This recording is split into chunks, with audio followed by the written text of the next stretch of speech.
This is not a garden variety recession that we're going through. There's some fundamental changes taking place in our society. And the work that we've done in the last 20, 30, 40 years in developing our nonprofit organizations in this country, that's changing. The way we funded, the way we manage those is changing.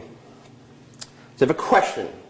How of you sitting here in your organization that you're representing, how many of you get more than 30% of your income or revenue from private donations? Well, let me tell you what's happening at the household level, individuals. We have seen in the last 40 years the level of private household debt go from about 40% of GDP to 100% of GDP. That's 2.5 times. Yeah, I mean, it's just grown. We've seen the savings rate decline from about 12% to 1%. And Dwayne and I were having that conversation just before we started.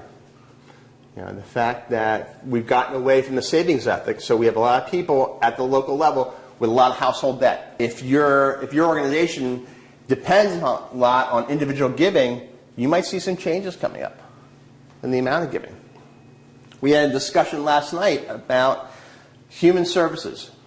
In the United States, since the start of the recession, contributions to human services have declined somewhat.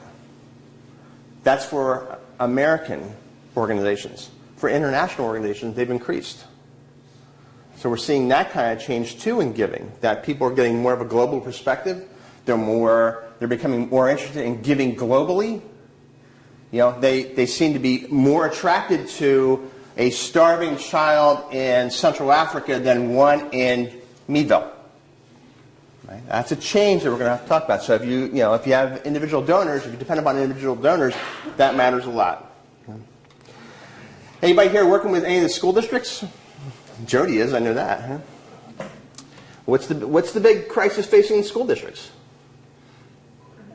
The pensions. Yeah, the pension issue. I pay my taxes in the Bellefonte School District. Last year, our pension payment to the Teachers Retirement Fund was $430,000. This year, it's $2.6 million. Next year, it's going to be $5.1 million. The year after that, we estimate about $6 million, and it's going to continue on that level for the next couple of years. That's out of a total budget of $35 million. So in a very, very short time, it's going to be eating up 18, 19%, of income. So how are you going to teach kids when that's happened?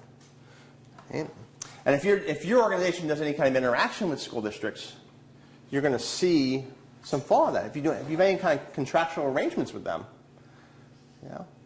that's going to be an issue. How many people get money from the state government, from state programs? Right? What do we got going on in the state? I mean, I listen to school board members. They all look to Harrisburg for the answers for their fiscal problems. I'm like, well, Harrisburg's got giant problems itself. Here's your issue, right?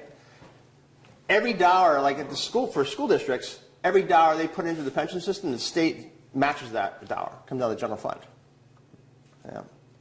So, I said, well, our contribution is $2.6 million. The state has to kick in an extra $2.6 million.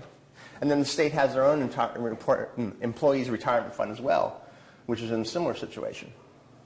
Plus, we have growing Medicare and Medicaid costs. The state matches a lot of that. Okay. So you're looking at probably over the next 4 or 5 years, $9 billion in additional liabilities. That's out of the state budget. Current state budget is $27 billion. Right? Now, of course, Pennsylvania has these pension issues. It's not in worse shape. I mean, the granddaddy of them are California, Illinois, New York, right? And state legislatures across the land. They're looking to Washington, D.C. for the answers. What's the problem with that, Doris? Right. Yeah. I mean, we just ran another $1.5 trillion deficit last year. And the interesting thing is we didn't borrow $1.5 trillion. We borrowed $4 trillion. Because we had $2.5 trillion of past debts come due, treasuries come due, and we paid for that by borrowing more. Right? And then we had a whole bunch of interest on this debt, and we paid for that by borrowing up that too.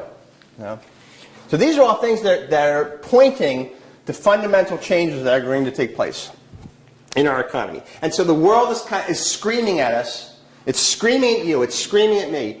We've got to find a different business model.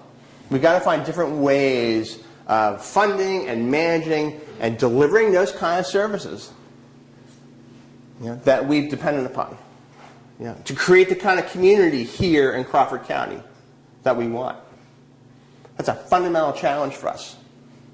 Now, the good news of that is we have the resources to do it. I'm looking at the brain power in this room alone. I had a chance to talk to a number of you coming in. If there's a solution to this, we ought to have the brain power right in here to do it. We'll have the answers to do it. And it starts with the board. It starts with board leadership. So strong boards matter. Board leadership matters a lot. It matters more than anything else. You're not going to do great things without a great board. If you are an executive director, you will not be a great executive director without a great board. And that's what matters more than anything else.